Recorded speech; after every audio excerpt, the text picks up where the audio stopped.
सभी गुरुजनों को प्रणाम, सभी मित्रों को जय गुरुदेव जी की प्रभात वंदन।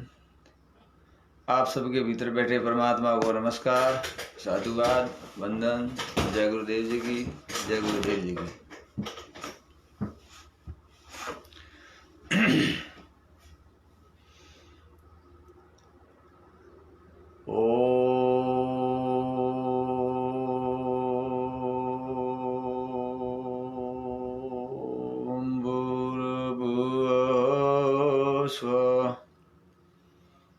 तत्सवितुर्वरेण्यं भर्गो देवस्य धीमहि धियो यो न प्रचोदयात्।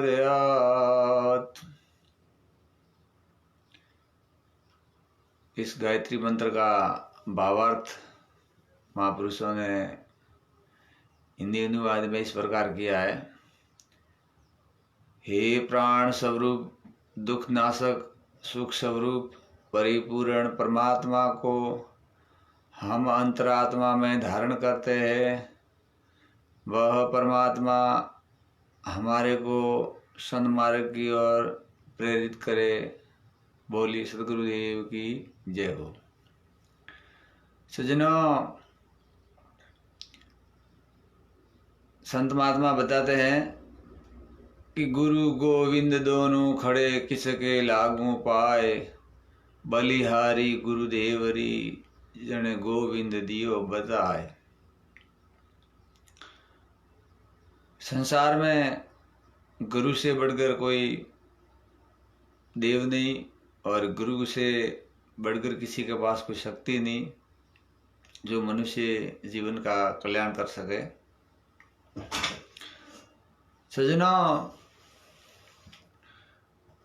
मनुष्य की सहायता करने के लिए हजारों प्रकार के उपाय बताए जाते हैं, लेकिन मनुष्य जीवन की वास्तविकता को समझाने का और मनुष्य के भीतर एक असीम शक्ति छिपी हुई है, उनको जगाने का काम किया जाता है। उन्हें ही श्री सदगुरुदेव कहा जाता है। भले ही आपको कोई धन का दान दे दे, कन्या का दान दे दे, भूमि का दान दे दे, स्वर्ण का दान दे दे, कुछ भी दान दे दे, पद प्रतिष्ठा मान सम्मान, लेकिन जब तक आपके भीतर छिपी हुई एक ईश्वरीय शक्ति को जगाने का काम नहीं किया जा सकता है, तब तक आपको अपने जीवन के बारे में कुछ भी ज्ञान नहीं हुआ। ये तो एक आपको एक आर्थिक सहायता जैसे दी जाती है, उसी प्रकार से आपको सहयोग किया गया है। संत महात्मा शास्त्रों के माध्यम से, सत्संग के माध्यम से बताते हैं कि मनुष्य के भीतर में एक अपार शक्ति समाहित है, जो आज की विज्ञान भी मानती है कि एक मनुष्य के मस्तिष्क में जितना ज्ञान है, उनसे पूरे ब्रह्मांड का ज्ञान किया जा सकता है, फिर भी वो ज्ञान कम नहीं पड़ता। इतनी बड़ी मनुष्य के भीतर शक्ति है, लेकिन अज्ञानवश मनुष्य अपने आप को समझ नहीं पाता है और दर दर की ठोकरें खाता है। संत शिरोमणि श्री असुलू राम जी ने कहा है कि साधु भाई बायर क्यों ढूंढे भाई, निज परमात्मा घटके माही, ऐसे वेद बताई, मृगा वन में फरे भटकतार, कस्तूरी ना बीरे माई। जिस तरह मृगे की नाभि में कस्तूरी है, लेकिन वह ज्ञानवश घास सूंघकर भ्रमित होता है, उसी तरह मनुष्य के घट भीतर परमात्मा का वास है, लेकिन वह एक जड़ रूपी इस संसार में बनाए हुए दार्शनिक दृष्टांत के माध्यम से, संस्कार शिक्षाओं को जागृत करने के माध्यम से जो जगह, स्थान, मंदिर बनाए हुए हैं, वहाँ जाकर मनुष्य उस वास्तविकता को ढूंढता है, लेकिन वह वास्तविकता हम सबके भीतर है। अगर हम सबके भीतर उस वास्तविकता का ज्ञान हो जाए, तब तो वहाँ जाने से हमें कुछ आभास भी होगा कि इस ब्रह्मांड में अपने भीतर जो शक्तियाँ हैं उनका महापुरुषों ने बाहर भी दृष्टांत के रूप में कुछ लीलाएं बनाई हैं। अन्यथा हम पूरे ब्रह्मांड का भ्रमण कर ले लेकिन हमें कुछ ज्ञान नहीं होगा। तो सज्जनों, जो गुरुदेव के माध्यम से मैं कौन हूँ, मेरा असली क्या कर्तव्य है और मैं क्या कर रहा हूँ और मुझे क्या करना चाहिए, इन बातों का ज्ञान प्राप्त कर ले तब तो उसे अपने जीवन की वास्तविकता का ज्ञान हो जाएगा और वो अपना ही मित्र बन जाएगा। अन्यथा मनुष्य अपना ही शत्रु है। सज्जनों, विज्ञान के युग से देखा जाए या आध्यात्मिक के युग से देखा जाए, दोनों में ही शिक्षा की सबसे महत्वपूर्ण आवश्यकता है। जब तक हमारे पास इस भौतिक जगत की और इस आध्यात्मिक जगत की कोई शिक्षा नहीं है, कोई ज्ञान नहीं है, तब तक हम हमेशा भयभीत रहते हैं। इसलिए हमें इस प्रकृति को जानने के लिए इस किताबी ज्ञान रूपी शिक्षा है उनकी भी सबसे पहले आवश्यकता है, क्योंकि क्रियात्मक साधना के द्वारा ही आप मूल साधना में प्रवेश कर सकते हैं। तो इसलिए हम सबको सबसे पहले इस सांसारिक ज्ञान, शिक्षा का ज्ञान को बढ़ावा देकर आज की जो युवा पीढ़ी है, जो बच्चे हैं, जो देश का भविष्य है, उनको शिक्षा देकर, संस्कार देकर जगाना चाहिए कि जब तक तुम शिक्षा ग्रहण नहीं कर सकते तब तुम अंधेरे में हो। क्योंकि जब तक शिक्षा नहीं आएगी तब तक उन्हें इस सृष्टि का ज्ञान नहीं होगा, और जब तक ज्ञान नहीं होगा तब तक अंदर का भ्रम दूर नहीं होगा, और जब तक अंदर का भ्रम दूर नहीं होगा तब वह हमेशा अपने आप से डरता रहेगा, अपनी छाया से डरता रहेगा, तो जीवन की वास्तविकता को कैसे पहचानेगा। शिक्षा के माध्यम से आध्यात्मिक जगत की वास्तविकता को समझने के लिए ब्रह्मनिष्ठ सदगुरु की शरण में जाकर अपने भीतर अपार, जिसकी कोई सीमा नहीं है, इतनी शक्ति समाहित है, उसको जागृत करे और अपने आप को पहचाने कि मैं एक परमात्मा का असली रूप हूँ और मैं एक भ्रम के खातिर अपने आप को डरा हुआ महसूस कर रहा हूँ। क्योंकि सज्जनों, 84 लाख जीवाजून में मानव मात्र ही ऐसा एक प्राणी है जो अपने आप में स्वतंत्र है और उसे कर्म करने का अधिकार है। उसके सिवाय कीट पतंगा, पशु पक्षी, देवता, भूत प्रेत, जितने भी 84 लाख जीवाजून योनियाँ हैं, वो सब भोग योनि हैं। वो भोग भोगने का काम करती है, बाकी उनके पास कुछ भी कर्म करने का अधिकार नहीं है। तो मनुष्य योनि सबसे महान योनि मानी है और सबसे महान योनि है, तो वह क्यों अपने आप को गुलाम महसूस करता है? उसका मुख्य कारण है शिक्षा की कमी।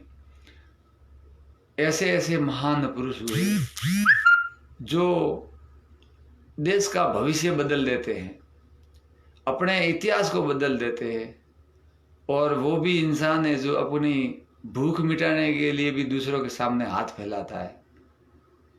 तो माँ के गर्भ से दोनों ही पैदा हुए, केवल न केवल शिक्षा की कमी की वजह से, संस्कारों की कमी की वजह से वो अपने आप को दुखी, गुलाम और नासमझ समझता है।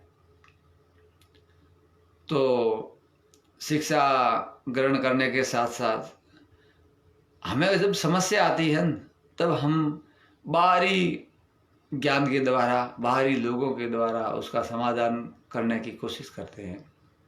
लेकिन सजनों, ये शरीर बनता है, बिगड़ता है, लेकिन असंख्य युग से जो ये आत्मा है वो हमेशा से ही अजर, अमर और अविनाशी अपने साथ सफर में है।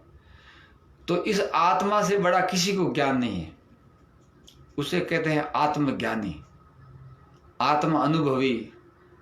और उसका अगर हम सब आत्म साक्षात्कार कर ले, उस आत्मा से अपनी पहचान बना ले, और हमें कुछ भी ब्रह्मांड की कोई भी समस्या है तो क्यों ना हम गुरुदेव को साक्षी मानकर अपनी आत्मा से ही उसका समाधान ढूंढे। और सजनों, जो समाधान आत्मा कर पाएगी वो समाधान करने में उनके सिवाय कोई सक्षम नहीं है।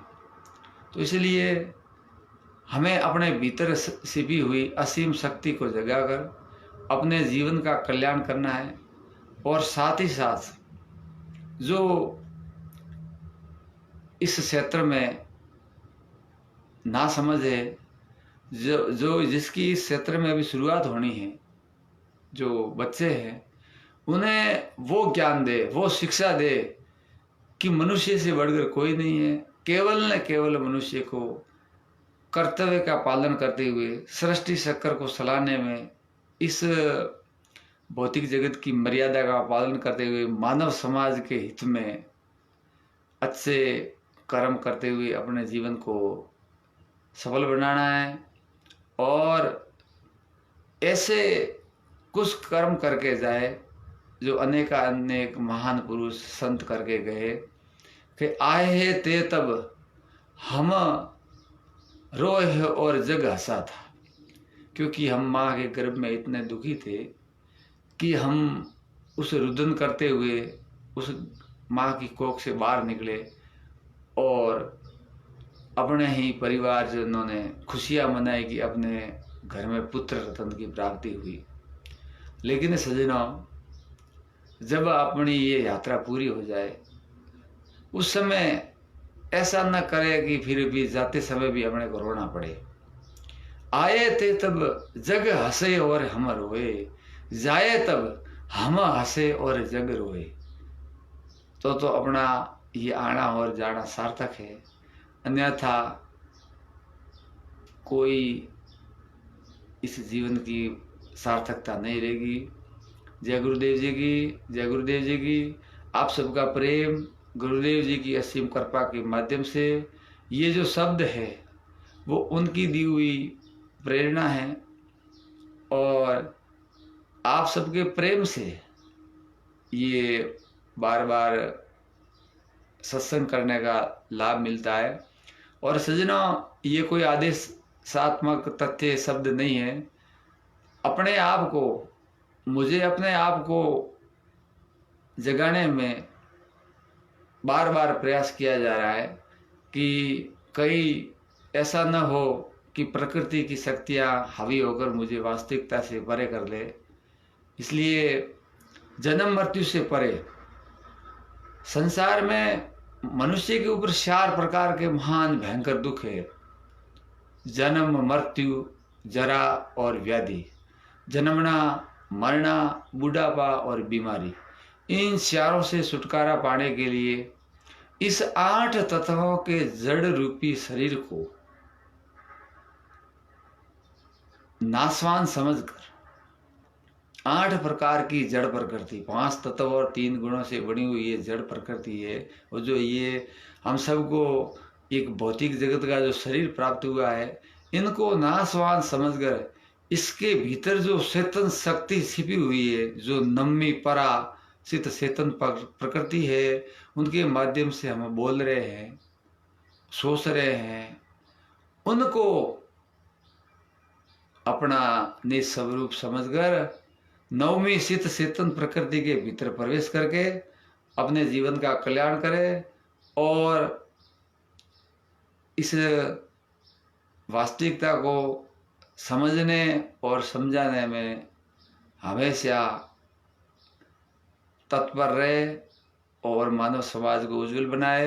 जय गुरुदेव जी की, जय गुरुदेव जी की। आप सबका प्रेम और गुरुदेव जी की अगर आज्ञा हुई तो फिर मिलेंगे। जय गुरुदेव जी की, जय गुरुदेव जी।